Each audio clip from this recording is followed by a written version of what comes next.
Bonjour, je m'appelle Joël Tremblay et je suis votre animateur pour cette série intitulée Conviction. Notre émission est une discussion des grands thèmes de la foi chrétienne à la lumière de la parole de Dieu et du témoignage de Jésus. L'objectif de cette série est d'apporter des réponses et de donner des outils pratiques aux jeunes adultes pour les aider à établir et à maintenir leurs convictions. En ces jours de confusion, Dieu a réellement besoin de jeunes hommes et de jeunes femmes loyaux et intègres, avec une conscience fidèle qui vont se tenir debout pour défendre la justice et la vérité, même si l'univers semble s'écrouler. L'un des versets les plus populaires au sein de la communauté chrétienne est Jean 3,16. « Car Dieu a tant aimé le monde qu'il a donné son Fils unique afin que quiconque croit en lui ne périsse point, mais qu'il ait la vie éternelle. » Cependant, très peu de gens connaissent le verset qui vient juste après, verset 17. Dieu, en effet, n'a pas envoyé son Fils dans le monde pour qu'il juge le monde, mais pour que le monde soit sauvé par lui. Le Fils de Dieu, Jésus-Christ, est venu sauver le monde. D'accord, sauver le monde de quoi? Pourquoi ce fait constitue l'essence de l'Évangile? C'est ce que nous allons discuter aujourd'hui. Bienvenue à Conviction. Bienvenue, mes chers amis. J'ai 3 personnes avec moi. Je vous invite à vous présenter avant qu'on commence dans le sujet d'aujourd'hui. Bonjour, je m'appelle Florenda Catherine Klein et je suis de Montréal. Bienvenue. Bonjour, mon nom est Cédric Dassigli et je suis de Montréal aussi. Merci d'être là. Bonjour, mon nom c'est Milka Whitney Pierre-Louis et je viens de Montréal également. Super, je suis content de vous avoir avec moi ce matin, cet après-midi, aujourd'hui. Alors, la première question, c'est qu'est-ce que l'Évangile? C'est le sujet d'aujourd'hui. C'est quoi ce mot-là? Qu'est-ce que l'Évangile? Définition. Bien, si on va dans Marc 1, versets 14 et 15, je vais lire rapidement pour vous. Donc, les versets 14 et 15 nous disent ceci. Après que Jean eut livré, Jésus alla dans la Galilée prêchant l'Évangile de Dieu. Il disait, « Le temps est accompli et le royaume de Dieu est proche.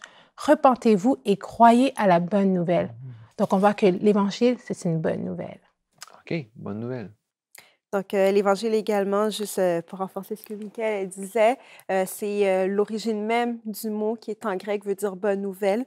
Et si on tourne également dans Romains 1, verset 16, « Car je n'ai point honte de l'Évangile, c'est une puissance de Dieu pour le salut de quiconque croit, du juif premièrement, puis du grec, parce qu'il est relevé la justice de Dieu par la foi, et par la foi, selon qu'il est écrit, le juste vivra par la foi. » Donc, de un, on voit que c'est une puissance, mais également au verset 17, je l'ai lu, on voit aussi que l'Évangile va amener un jugement. Quelle est la partie aussi qui fait que l'Évangile, c'est tellement une bonne nouvelle? Si on repart dans Genèse 1, à la création de Adam et Ève, particulièrement verset 23, il est écrit que Dieu créa l'homme à son image. Donc, à la base, Adam et Ève avaient été une représentation parfaite de Dieu dans son caractère.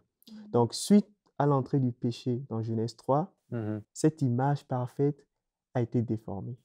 Donc, c'est là que l'Évangile rentre en jeu.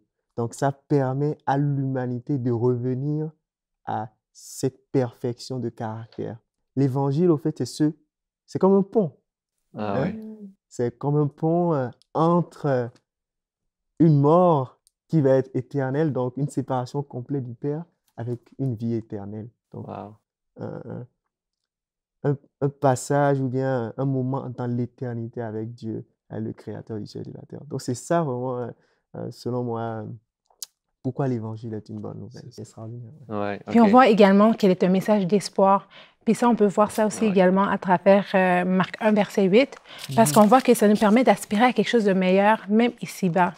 Parce que dans Marc 1, verset 8, « Moi, je vous ai baptisé d'eau, et lui, il vous baptisera du Saint-Esprit. » Donc, on voit que justement, c'est le Saint-Esprit qui sera en mesure de faire justement ce travail extraordinaire pour nous dès maintenant sur cette terre. Mais aussi également un mot-clé qui nous permet aussi de bien comprendre tout ce que Cédric a dit. Dans Romains 6, au verset 23, ça nous dit clairement que le salaire du péché, c'est la mort. Donc, automatiquement, chaque fois qu'on pêche, on est condamné à mourir. Donc là, rentre en ligne le message de l'Évangile. Ouais. Qui nous sauve de cette condamnation de la mort éternelle. Ouais. Alors, on passe de la mort à la vie. C'est une bonne nouvelle d'Évangile, l'espoir. Le virus qui est le péché, c'est... Ah oui, oui. Ouais, dévastateur. Jésus est mort pour nous. On parle de l'Évangile, de la bonne nouvelle. Qu'est-ce que ça nous donne, la mort de Jésus? En fait, ça nous donne plusieurs avantages plutôt. J'espère. Donc, allons dans Romains 8 au verset 34. Ça nous dit, « Qui les condamnera? Christ est mort, bien plus qu'il est ressuscité.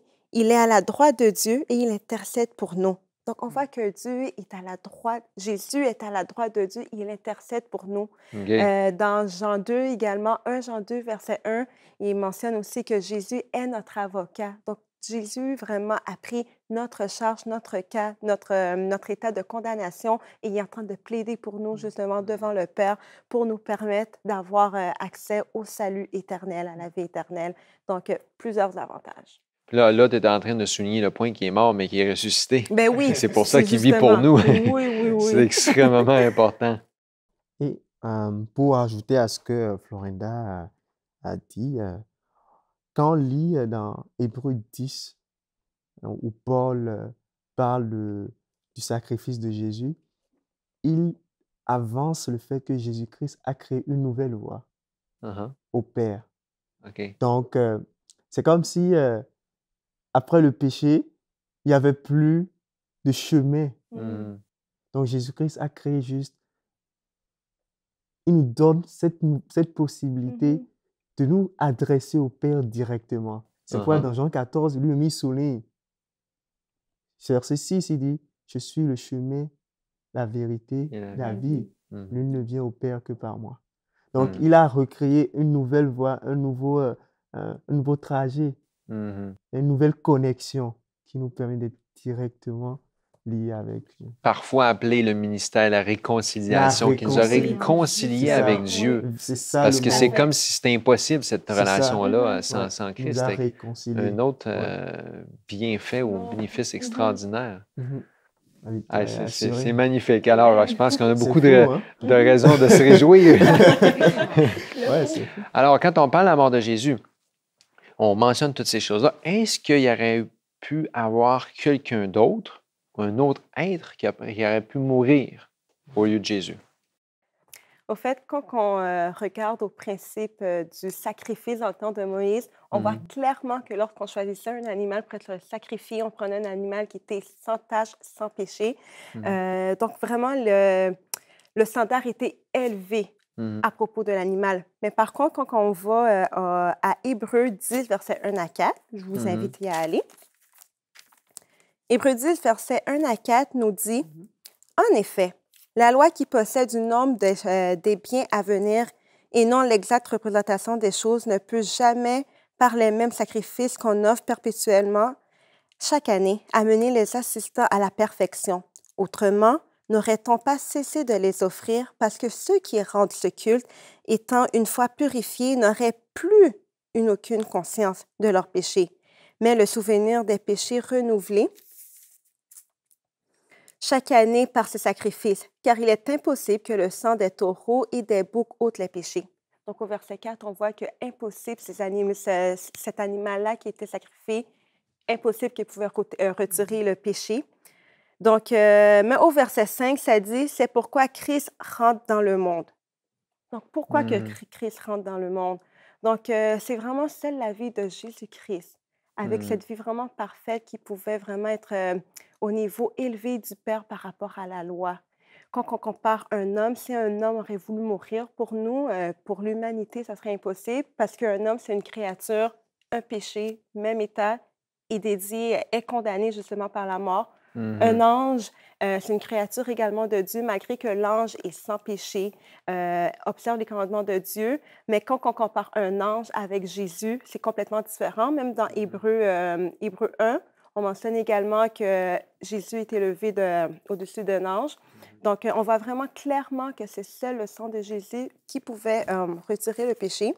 Puis juste aussi, un autre point très intéressant qu'on peut aller rapidement dans Hébreux 7 au verset 23. Donc, Hébreux 7 au verset 23 nous dit « Jésus est par cela même le garant d'une alliance plus excellente. De plus, il y a des sacrifices en grand nombre parce que la mort les empêchait d'être permanents. Mais lui, parce qu'il demeure éternellement, possède un sacerdoce qui n'est pas transmissible. » Donc là, on voit que Christ, non seulement il était on l'avait servi comme un animal sacrificiel. Un sacrifice agréable. Exactement.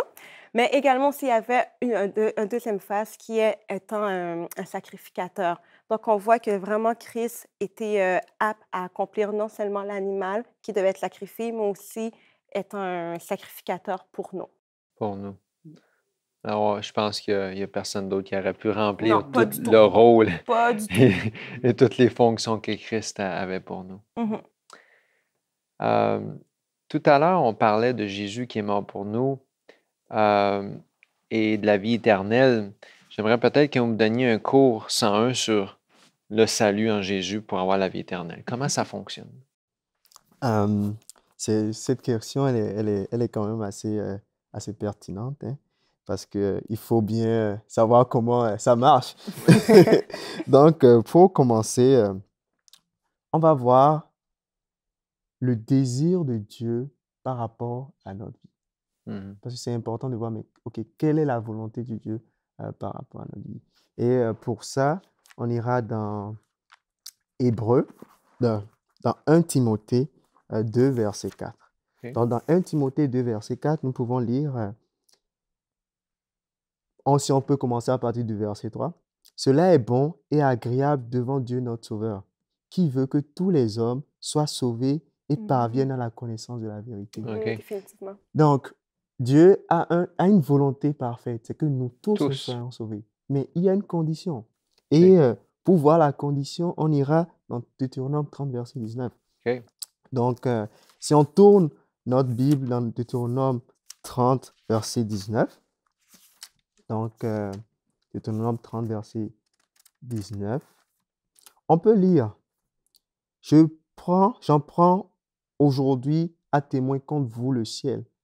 J'ai mis devant toi la vie et la mort, la bénédiction et la malédiction. Choisis la vie afin que tu vives toi et ta postérité. » Donc, Dieu parle au peuple d'Israël et c'est la même chose pour nous aussi. Jésus-Christ, Dieu veut que nous soyons sauvés. Jésus-Christ a payé le prix pour cela. Mais le choix revient de choisir cette vie éternelle ou de choisir, si on peut dire, la mort, la séparation éternelle aussi. Donc, c'est quelques principes qui peuvent nous donner un aperçu sur le salut. OK. Puis aussi, une manière de montrer aussi qu'on a accepté ce salut, c'est à travers le baptême. Parce que si on va dans Marc 16, verset 16, justement, Dieu a dit, celui qui croira sera baptisé et sera sauvé. Donc, le baptême, c'est vraiment une manifestation, désolé, de vraiment ce qu'on a accepté, qui est le don gratuit de Jésus-Christ. Donc, un autre aspect aussi très important, oui, on doit reconnaître en premier nos péchés. On doit confesser Christ, on doit se faire baptiser, mais aussi on doit recevoir le Saint-Esprit. Dans Jean 7, verset 8, on voit que c'est le Saint-Esprit qui va nous conduire vraiment, qui va nous convaincre du péché. Mais oui, le Saint-Esprit va nous convaincre du péché, mais on doit également agir par amour. Parce que dans Matthieu 7, versets 21 à 23, ça dit « Seigneur, Seigneur », ce n'est pas tous ceux qui diront « Seigneur, Seigneur » qui rentreront dans le royaume des cieux. Donc, on voit qu'on doit être motivé par l'amour. Et un dernier verset aussi, un dernier point très important par rapport au salut, c'est la persévérance. Lisons dans Corinthiens 9, verset 24. Donc, Corinthiens 9. Corinthiens 9, au verset 24, ça dit « Ne savez-vous pas que ceux qui courent dans le stade courent tous, mais qu'un seul remporte le prix? Courez de manière à le remporter. Tous ceux qui combattent s'imposent tout aspect d'abstinence et ils font pour obtenir une couronne corruptible, mais nous le faisons pour une couronne incorruptible. » Donc, on voit vraiment que c'est la persévérance qui nous amènera justement jusqu'à la fin, comme Paul nous fait le parallèle avec une course à obstacle. OK, alors, dans votre cours 101, si j'ai bien compris, Dieu veut que tous soient sauvés. Il nous donne toujours le choix de le faire. Exactement. Il y a aussi l'engagement d'une personne qui veut suivre Dieu, qui montre qu'il a clairement accepté le sacrifice de Jésus parce qu'il se fait baptiser et il ne se fait pas baptiser par hasard, mais parce qu'il a compris quelque chose de sérieux, il s'engage. Personne qui fait ça aussi reçoit le Saint-Esprit pour vivre dans cette nouvelle vie, mais qui doit persévérer. Alors là, tu es en train de me dire qu'une fois sauvé, toujours sauvé, ça ne serait pas biblique? Pas du tout. Mais même qu'on prend le mot même de persévérance. Persévérance vient avec de l'activité, être actif. OK. Donc, le principe, une fois sauvé, toujours sauvé, ça nous rend inactifs. Donc, si je dis, OK, je suis sauvé, je ne ferai aucun autre effort pour pouvoir être sauvé, juste en professant le nom de Jésus-Christ. Mais alors que Paul et d'autres passages aussi bibliques nous montrent clairement que la persévérance vient avec l'action.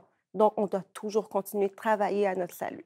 OK, alors il y a une coopération de l'homme avec Dieu Oui. dans ce salut-là. Sans ça, ça serait le sauvé, une fois sauvé, toujours sauvé. Mais on est clair que la Bible n'enseigne pas une fois sauvé, Non. toujours sauvé. Il doit y avoir une persévérance. On doit travailler notre salut. On doit coopérer avec Dieu. Mhm. Quel autre principe qui nous montre qu'une fois sauvé, toujours sauvé, c'est pas biblique? Moi, un autre point que je pourrais amener, c'est vraiment au niveau de Apocalypse 2, Ouais. chapitre 2 et 3, désolé. Justement, on voit que justement, le prophète Jean, il écrit aux 7 églises à travers Jésus-Christ qui lui a justement manifesté à travers un ange. Puis on voit qu'il y a des recommandations qui sont faites à chacune de ces églises. Et Dieu mentionne clairement que s'il ne met pas en pratique ces vérités qui leur ont été montrées par rapport à les lacunes qui se trouvent dans leur église, alors ils seront retranchés. OK. Mais par contre, à tous ceux qui persévèrent, il donne cette promesse. Donc, on voit que justement, cette pensée qu'une fois sauvé, toujours sauvé, ne fonctionne pas encore une fois. Alors, je pense que c'est clair. Hein? Tu sais, on doit persévérer dans la foi et dans le salut. Dans Éphésiens 2, verset 8, Paul dit « C'est par grâce que vous êtes sauvés par le moyen de la foi. Cela ne vient pas de vous, c'est le don gratuit de Dieu. » Parlez-moi de cette foi qui peut saisir le don gratuit de Dieu. Donc, on peut lire un passage qui répond très clairement à cette réponse, et c'est dans Jacques 2, verset 23. Donc, je vais lire pour vous. Jacques 2, verset 23, nous dit ceci. On parle d'Abraham et toutes ces personnes qui avaient justement une foi agissante. Et au verset 23, on nous dit que « Ainsi s'accomplit ce que dit l'Écriture. Abraham crut à Dieu, et cela lui fut imputé à justice, et il fut appelé ami de Dieu. » Puis après, on dit, vous voyez que l'homme est justifié par les œuvres et non par la foi seulement. OK. Donc, les œuvres, on voit que c'est une manifestation seulement de cette foi agissante. OK. Là, on ne parle pas d'une foi morte, de n'importe quelle foi, mais une foi agissante, Foi active. une foi active. Ouais. Et pour aller dans la même ligne que Milka, on peut lire dans Philippiens 2, verset 12, OK. où Paul, il donne une recommandation aux Philippiens. Il dit, ainsi, mes bien-aimés, comme vous avez toujours obéi. Il aborde un point très important. Cette foi dont on parle, c'est une foi qui est basée sur l'obéissance OK. dans la parole de Dieu. Et il dit, travaillez à votre salut avec crainte et tremblez non seulement comme en ma présence, mais bien plus encore maintenant que je suis absent. Donc, en plus d'être une foi qui est basée sur l'obéissance à la parole de Dieu, comme on l'a encore souligné, c'est une foi qui est active. C'est une foi qui veut faire des choses pour l'Éternel, qui veut avancer le royaume de Dieu. Donc, c'est un point important que je trouve qui nous permet de voir les caractéristiques de cette foi. Ouais. Mais justement, dans Romains aussi, Paul nous invite justement à vivre comme un sacrifice vivant. Donc, quand on parle de sacrifice, c'est vraiment renoncer à tout ce qui peut nous empêcher de nous approcher de Dieu, qu'est-ce qui nous empêche d'obéir à la parole de Dieu. Donc, vraiment, cette foi-là doit se vivre selon un sacrifice. Le juste vivra par la foi. C'est ça. C'est une foi vivante. Hein? Chers auditeurs, nous sommes bien heureux de vous avoir avec nous encore une fois pour une émission. Nous aimerions vous inviter à aller sur notre site Internet pour y trouver d'autres informations ou d'autres programmes, d'autres émissions qui peuvent vous intéresser. Bien sûr, si vous avez des commentaires ou des questions, faites-nous les parvenir. Voici à l'instant même nos coordonnées pour vous aider à communiquer avec nous. Merci. Avez-vous apprécié cette émission? Avez-vous des questions pour notre équipe? Aimeriez-vous des réponses tirées de la Bible? Tout ce que vous avez à faire est de nous envoyer un courriel à conviction@mieuxvivre.org. Vous pouvez également laisser un commentaire sur notre page Facebook. Et si vous voulez revoir cette émission, il suffit simplement d'aller visiter notre site mieuxvivre.org.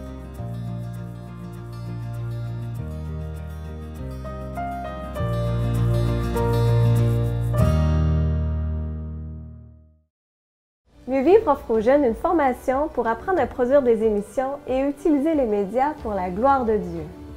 Ce programme est un apprentissage pratique qui permet aux jeunes de découvrir les ministères multimédia et l'utilisation que l'on peut en faire pour répandre la bonne nouvelle.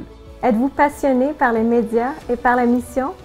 Si tel est votre cas, je vous invite à nous contacter à Mieux Vivre pour en savoir plus sur notre programme de missionnaires multimédia.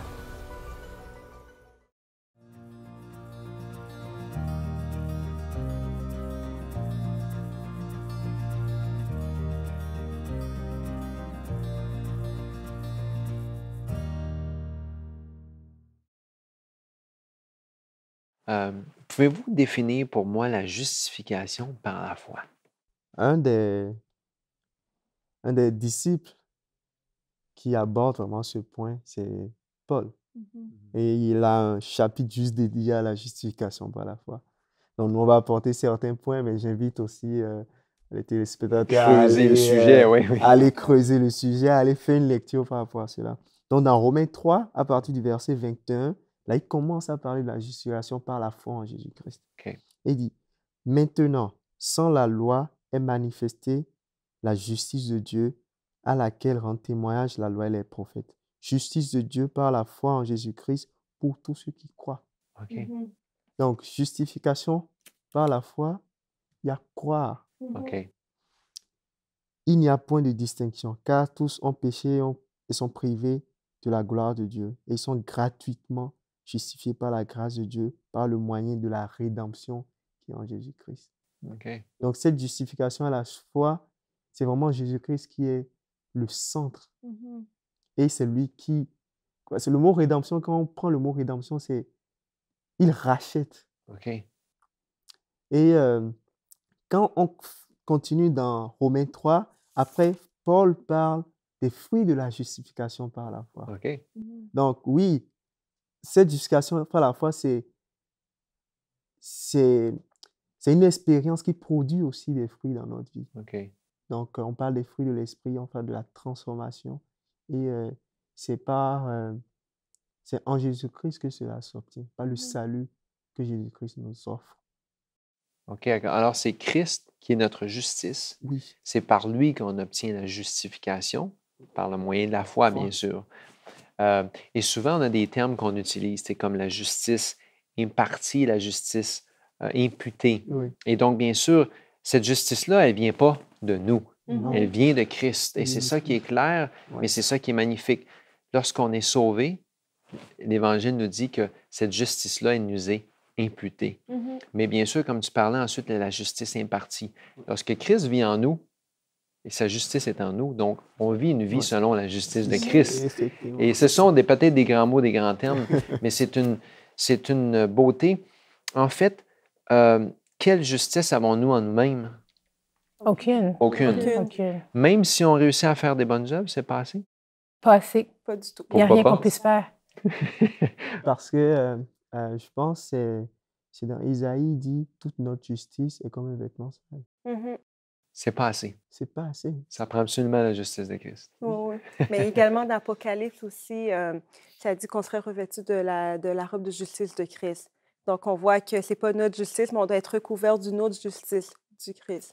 Alors, sans lui, je pense qu'il n'y a pas d'autre moyen d'avoir la vie éternelle. Exactement. On doit être recouvert absolument de la justice de Christ. C'est un sujet tellement intéressant. J'aimerais vous poser la question, qu'est-ce qui a changé dans votre vie quand vous avez compris l'Évangile? Quel changement ça a apporté? Partagez-nous une expérience. Ça a tout changé. Non, pour être sérieux, vraiment, quand que Christ est vraiment rentré dans ma vie, il y a plusieurs choses, que ce soit des traits de caractère ou des traits de caractère, mais également aussi, ça m'a donné un espoir. Et c'est vraiment qu'est-ce qui fait la différence? Quand on sait qu'on a un espoir, qu'on ne vit pas pour rien, qu'on vit pour un but, pour le but de connaître Christ. C'est pas, c'est pas seulement vivre pour être sauvé, pour ne pas mourir, mais c'est vraiment dans le but de connaître Christ personnellement. Donc, c'est vraiment qu'est-ce qui est motivant. Puis, une autre chose aussi que ça m'a aidé, ça m'a aidé beaucoup à persévérer. Ah oui. Donc, Christ vraiment nous aide à persévérer, malgré qu'il y a des hauts, il y a des bas. Mais Dieu dit, dans Philippiens 1, verset 6, la bonne nouvelle qui a commencé en nous, il veut vraiment la finir jusqu'au jour, je l'ai paraphrasé. Oui, oui. Non, mais donc, c'est vraiment ça. Alors, ça a donné tout un sens, un nouveau sens tout à un ta vie. sens.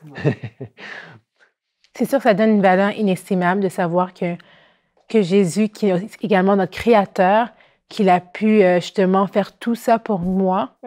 Ça me donne une valeur inestimable, ça me donne une joie. Puis encore une fois, comme elle a dit, ça donne un sens à la vie. Parce que des fois, on regarde tout ce qui se passe et on se dit, mais c'est quoi le but? Je vis pour mourir? Comme j'accumule, pourquoi? Et là, maintenant, je comprends le conflit cosmique, je comprends tout ça et je me dis, waouh, Dieu est bon. On a une place. Et quand moi, j'ai expérimenté ce message, on peut dire que j'étais dans l'obscurité. Et voilà que cela ressemble à rien que j'avais connu avant. Mes aspirations ont changé. Avant, c'était le moi, même si je me bats toujours avec cette nature charnelle. Mais avant, c'était moi qui étais au centre. Égoïste, hein? L'égoïste qui était au centre de l'univers. Et l'Évangile m'amène à voir que, Cédric, en réalité, ce n'est pas question de toi. C'est plus servir les autres. C'est plus, maintenant, servir la cause de Dieu. Donc, c'est comme si on parle d'un shift à 180 degrés. Changement de paradigme. Paradigme total. De perception. Et au début, ça, tu dis, waouh, c'est assez extraordinaire, cette transformation qui commence à se faire en toi. Tu te dis, mais c'est comme comment on va dire, magique, non, même pas magique, mais ça relève du supernaturel, au fait. Mais c'est vraiment ça, c'est du supernaturel où tu vois que tu délaisses des choses, tu te dis, waouh, c'est extraordinaire. Alors, merci infiniment d'avoir partagé avec nous la bonne nouvelle de l'Évangile, de cet espoir de la vie éternelle, d'être avec Jésus bientôt. Amen. Il est écrit dans Apocalypse 14, 6, « Puis je vis un ange qui volait par le milieu du ciel ayant un évangile éternel pour annoncer aux habitants de la terre, à toute nation, à toute tribu, à tout peuple. Oui, cet évangile est éternel. Christ est le sauveur de l'humanité et il a été fait pour nous sagesse, justice, sanctification et rédemption. » 1 Corinthiens 1,30. C'est pour ça que c'est la bonne nouvelle de l'Évangile. Que Dieu vous garde et à la prochaine.